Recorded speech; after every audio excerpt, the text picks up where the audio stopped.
Assalamualaikum warahmatullahi wabarakatuh. Saya Felda Daltafika dari kelas 11-3 ingin menjelaskan materi tentang POC sampai politik etis.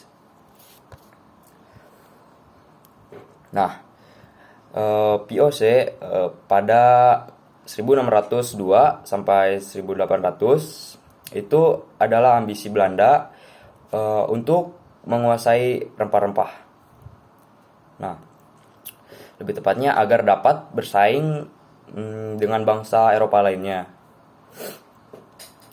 Nah, oleh sebab itu Belanda juga dapat melancarkan ekspedisinya untuk mencari kepulauan rempah-rempah. Nah, sekarang tujuan utamanya didirikannya POC.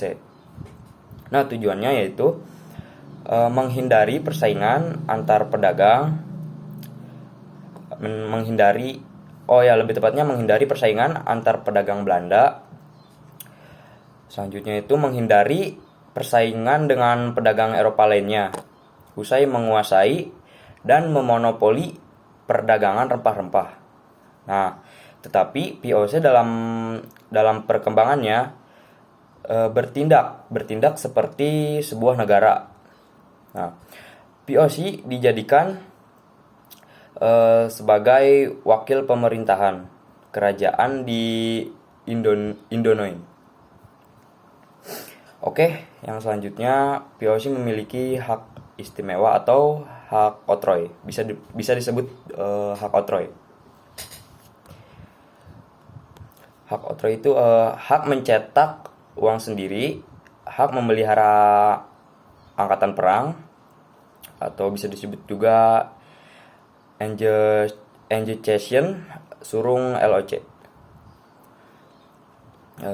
Hak memerintah negara yang diduduki, hak melakukan perjanjian dengan raja, hak monopoli perdagangan rempah. Nah, oke, sekarang kita masuk pada tahun 1795. Bangsa Prancis itu menyerbu bangsa Belanda.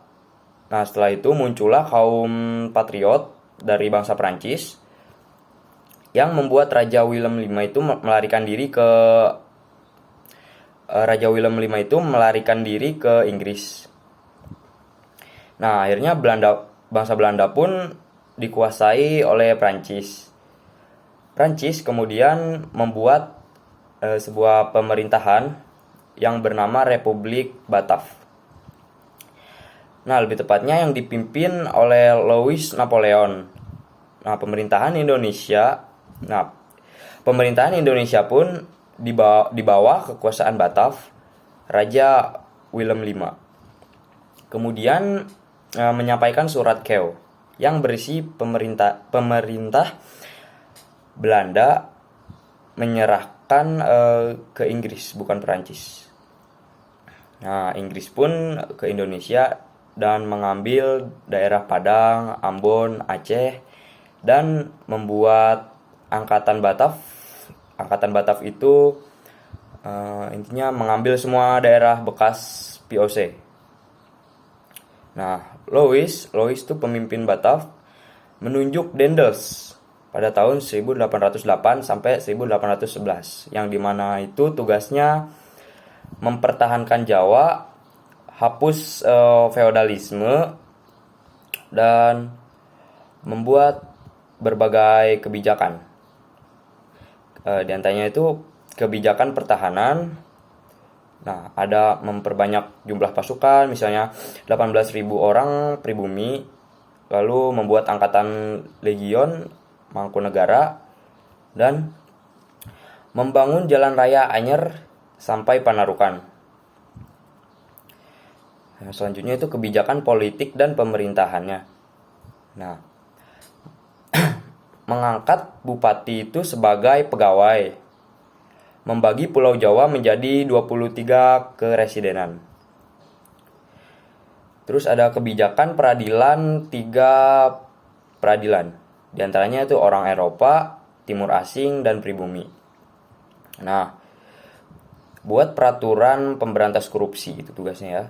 Kebijakan sosial ekonomi, lalu melakukan pajak, meningkatkan penanaman yang laku di pasar dunia. Rakyat itu wajib menyerahkan hasil pertaniannya, lalu menjual tanah kepada swasta. Lalu adanya kesalahan kebijakan, yaitu menjual tanah kepada swasta yang hasilnya untuk diri sendiri. Nah, lalu dia tuh dipecat. Nah, Jensen tuh dipilih pada 1806. Jensen terusir karena wilayahnya dikuasai oleh bangsa Inggris pada tanggal 26 Agustus sampai tahun 1811 lebih tepatnya. Lalu Batavia dikuasai oleh Inggris. Jensen meminta Legion Mangkunegara untuk memukul Inggris. Nah, tetapi setelah memukul Inggris, tapi mereka itu tetap kalah. Pada tanggal 18 September, lebih tepatnya 1811, Belanda itu dipaksa mendatangi perjanjian Tuntang. Nah, di mana Pulau Jawa itu diserahkan kepada bangsa Inggris dan orang Belanda itu dipekerjakan diperintah oleh Inggris. Nah, sekarang masa pemerintah Inggris pada 18 September 1811, Raffles itu ditunjuk. Nah, di mana prinsip segala kerja rodi penyerahan itu wajib dihapus. Nah, pemungutan pajak itu dihapus dan tanah milik pemerintah, kebijakan politik dan pemerintah. Membagi Pulau Jawa jadi 18 keresidenan, mengangkat bupati itu sebagai pegawai pemerintah, kebijakan sosial ekonomi, menghapus penyerahan wajib, menghapus kerja rodi, menjual tanah ke swasta, memberlakukan sistem sewa tanah. Untuk sistem sewa tanah dengan ketentuannya yaitu, nah, petani itu menyewa tanah meskipun pemilik tanah. Yang selanjutnya harga sewa sesuai kondisi tanah. Terus menggunakan uang tunai. Adanya banyak kendala pada masa Raffles, di antaranya kurangnya pengawasan. Nah, lalu bupati lebih kuat dibanding asisten Inggris. Nah, pemerintahan Raffles kurang memuaskan. Pada 1815 diganti John Vandal. Namun tak lama Pulau Jawa itu harus diserahkan kembali ke Belanda pada 1816. Nah, yang selanjutnya ini kekuasaan Belanda di Indonesia. Pada tahun 1829, Van den Bosch mengajukan usulan. Nah, di mana usulannya itu harus melakukan penanaman tanaman di jajahan yang laku di pasaran dunia, dan yaitu kaum pribumi dijadikan kerja rodi atau yang sering kita sebut itu tanam paksa ya. Nah, ketentuannya diantaranya petani harus menyediakan 1/5 tanah miliknya. Nah, tanah yang digunakan itu bebas pajak, dan hasil panen petani itu diserahkan ke pemerintah. Lalu pekerjaan diawasi oleh penguasa pribumi. Penguasa pribumi itu diberi bonus ketika semakin besar setoran. Nah, semakin besar setoran, maka itu bonusnya itu semakin besar. Nah, penguasa ini pun memaksa pribumi untuk menanam adanya bonus. Maksudnya si penguasa itu memaksa pribumi untuk menanam tanaman. Nah, dan adanya bonus untuk memicu penyelewangan terhadap luas tanah. Nah, tanahnya itu 1/5 lebih digunakan, dan sistem tanam paksa menimbulkan pro dan sistem tanam paksa itu menimbulkan pro dan kontra. Pada tahun 1860 terbit dua buah buku Sticker Contraction oleh Franzen Max Havelaar. Nah, dan oleh Douwe Dekker. Sejak itu sistem paksa mulai dihapus. Nah, sejak itu sistem paksa itu mulai dihapus. Nah, dan diganti menjadi sistem ekonomi liberal. Nah, yang selanjutnya itu saya akan menjelaskan tentang politik pintu terbuka. Nah, definisi politik pintu terbuka ini adalah kebijakan perekonomian ya, lebih tepatnya kebijakan perekonomian Indonesia untuk dibuka kepada salah satu swasta, di mana itu untuk pertumbuhan ekonomi dan kesejahteraan. Nah, kebijakan pintu terbuka itu diantaranya ada sistem tanam paksa. Nah, maksudnya sistem tanam paksa dihapuskan. Nah, yaitu sistem tanam paksa itu dihapuskan.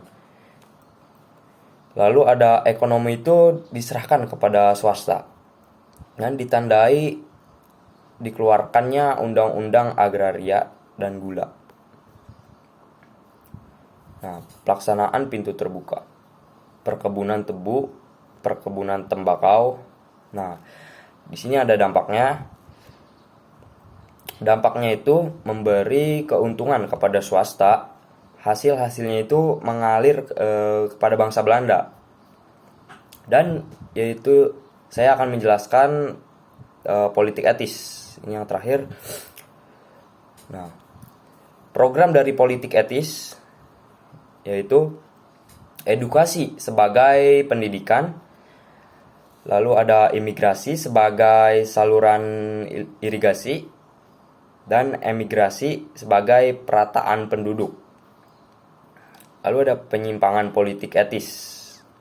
Nah, edukasinya yaitu untuk tenaga kerja, irigasinya untuk mengairi perkebunan, emigrasinya untuk memenuhi tenaga kerja perkebunan.